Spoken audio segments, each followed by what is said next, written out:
BJP ദേശീയ അധ്യക്ഷനായി നിതിൻ നബിനെ ഇന്ന് ഔദ്യോഗികമായി പ്രഖ്യാപിക്കും. ഇന്നലെ സംഘടനാ തെരഞ്ഞെടുപ്പ് പ്രക്രിയ പൂർത്തിയാക്കുമ്പോൾ ദേശീയ അധ്യക്ഷ സ്ഥാനത്തേക്ക് നിതിൻ നബിന്റെ പേര് മാത്രമാണ് നിർദ്ദേശിക്കപ്പെട്ടത്. പ്രധാനമന്ത്രി നരേന്ദ്രമോദി, സ്ഥാനമൊഴിയുന്ന ബിജെപി അധ്യക്ഷൻ ജെ.പി. നദ്ദ എന്നിവരുൾപ്പെടെ ഉന്നത പാർട്ടി നേതാക്കൾ അംഗീകരിച്ച 37 സെറ്റ് നാമനിർദ്ദേശ പത്രികകളാണ് നബിന്റേതായി കഴിഞ്ഞ ദിവസം സമർപ്പിച്ചത്. വിവരങ്ങളുമായി വിഷ്ണു തലവൂർ ദില്ലിയിൽ നിന്ന് നമ്മളോടൊപ്പം ചേരുകയാണ്. അബ്ദുൾ റഷീദ് ദില്ലിയിൽ നിന്ന് നമ്മളോടൊപ്പം ചേരുകയാണ്. Rasheed, good morning. ഈ നിതിൻ നബ് ഒരു സർപ്രൈസ് എൻട്രി ആണല്ലോ ബിജെപി ദേശീയ അധ്യക്ഷ സ്ഥാനത്തേക്ക്. നേരത്തെ പല പ്രധാനപ്പെട്ട പേരുകളുമൊക്കെ പറഞ്ഞു കേട്ടിരുന്നതാണല്ലോ. എന്നാൽ അപ്രതീക്ഷിതമായി നിതിൻ ആ സ്ഥാനത്തേക്ക് എത്തുന്നത് എങ്ങനെയാണ് റഷീദ?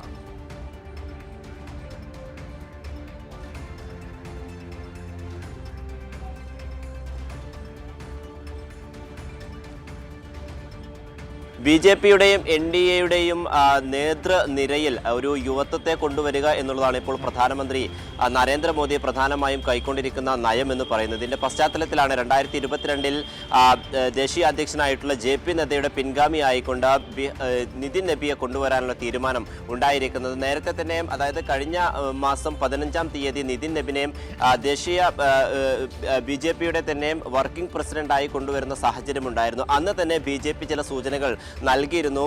നിതിൻ നബിയെ തന്നെ ദേശീയ അധ്യക്ഷ സ്ഥാനത്തേക്ക് കൊണ്ടുവരുമെന്നുള്ള സൂചനകളാണ് ബിജെപി കോണുകളിൽ നിന്നും പുറത്തു വന്നിരുന്നത്. എന്തായാലും കഴിഞ്ഞ ദിവസമാണ് ഇതുമായി ബന്ധപ്പെട്ടുള്ള നാമനിർദ്ദേശങ്ങളടക്കം സമർപ്പിക്കാനുള്ള തീയതി ഉണ്ടായിരുന്നത്. കേരളത്തിൽ നിന്നടക്കമുള്ള വിവിധ നേതാക്കൾ ദില്ലിയിലെ അവരുടെ ആസ്ഥാനത്തെത്തുകയും പിന്നീട് 37 എൻട്രികളാണ് ഇതുമായി ബന്ധപ്പെട്ടിട്ട് എത്തിയിട്ടുള്ളത്. ഈ 37 ഒരുപോലെ നിതിൻ നബിയെ തന്നെയായിരുന്നു പരാമർശിക്കുകയും ചെയ്തിട്ടുള്ളത്. ഇതിന്റെ പശ്ചാത്തലത്തിലാണ് ഇപ്പോൾ ഐക്യകണ്ഠേന നിതിൻ നബിയെ തന്നെ ദേശീയ അധ്യക്ഷനായിക്കൊണ്ട് തെരഞ്ഞെടുക്കാനുള്ള തീരുമാനം ബിജെപിയുടെ ഭാഗത്ത് നിന്ന് ഉണ്ടായിട്ടുള്ളത്. ഇന്ന് 11:30 കൂടിയാണ് ഇതിന്റെ ഔദ്യോഗിക പ്രഖ്യാപനവും അതോടൊപ്പം തന്നെ ഈ ചടങ്ങുകളും നടക്കുക. 11:30 കൂടി അദ്ദേഹം സ്ഥാനമേൽക്കുമെന്നുള്ളതാണ് മനസ്സിലാക്കാൻ സാധിക്കുന്നത്. പ്രധാനമന്ത്രി നരേന്ദ്രമോദിയും മറ്റു ഉന്നത നേതാക്കളടക്കമുള്ള ആളുകൾ ഈ ചടങ്ങിൽ പങ്കെടുക്കുകയും ചെയ്യും. കേന്ദ്രമന്ത്രിമാരടക്കം വിവിധ മേഖലകളിൽ നിന്ന് ഇതിനോടകം തന്നെ ദില്ലിയിൽ എത്തിച്ചേരുകയും ചെയ്തിട്ടുണ്ട്. എന്തായാലും നേരത്തെ സൂചിപ്പിച്ചതുപോലെ തന്നെ കേരളം, അതോടൊപ്പം ബംഗാൾ, പുതുച്ചേരി തുടങ്ങിയിട്ടുള്ള വിവിധ മേഖലകളിലെ നിയമസഭാ തെരഞ്ഞെടുപ്പുകളിൽ വിജയിക്കുക,